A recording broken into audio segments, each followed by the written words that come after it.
Talia here. I'm going to talk about some really important considerations for core exercises when you're lying on your back.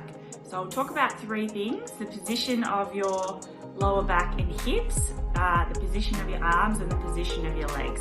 So you can make changes to all of these things that will sort of impact how challenging it is and impact how you're activating certain muscles. So take these things into account, have a bit of a play around with them and see how you go. Talk about our spine position first, our back position. So when I'm engaging my core, doing exercises where I'm lying on my back, basically I want a little curve in my lower back. I don't need it pressed completely flat into the ground because that's not my neutral spine. If I'm standing up, I sort of want to mimic how my spine tracks there. So a little curve here is okay.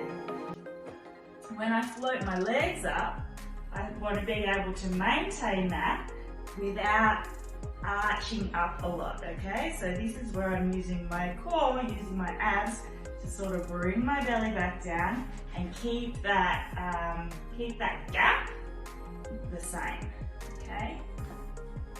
If it's a little bit tricky for you to maintain that neutral spine, what you can do is grab a rolled up towel.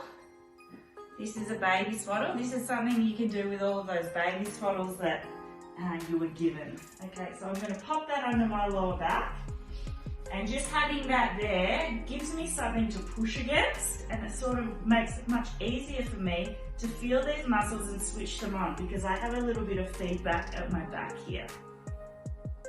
So from here, arm position. Let's talk about your arm position. So a few different options. Initially, it can be really helpful to have your hands on your belly, particularly if you have some ab separation or some weakness through that lower abdominal area.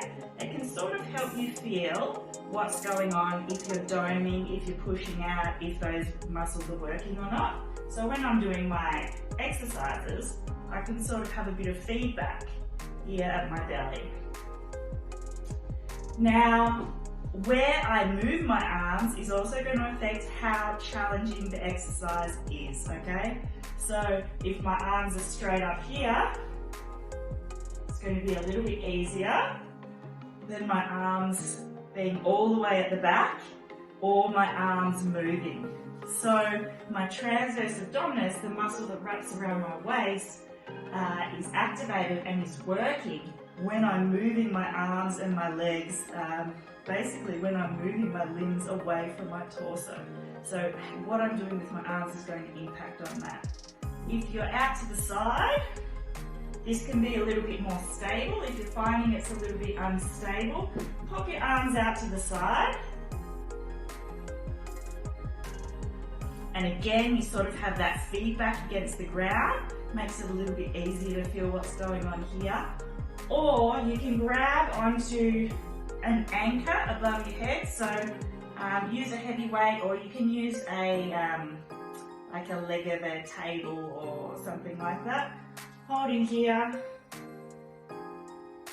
it's much easier for me to keep that engagement through my core. So you can play around with those options for your arms. For your legs,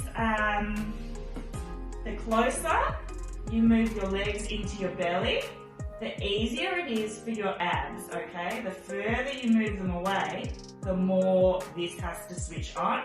And if you're a little bit weak through there, the more you're going to feel that lower back rising up, okay? So bring it back in, make it a little bit easier. Bring it out, make it a little bit harder. Okay, so if I'm doing my dead bug sort of exercise, if I'm starting here and it's a little bit too challenging, I just bring my legs in, go from here, or I can even do it with a bent leg. That's going to be a little bit easier again, easier to control. So have a play around with these variations. With these exercises, you don't want to progress too fast, because what it means is that your body starts compensating. You're not working the muscles that you actually want to be working. It's much better to take a step back make sure you can really feel what's going on, and then progress things from there. Give it a go.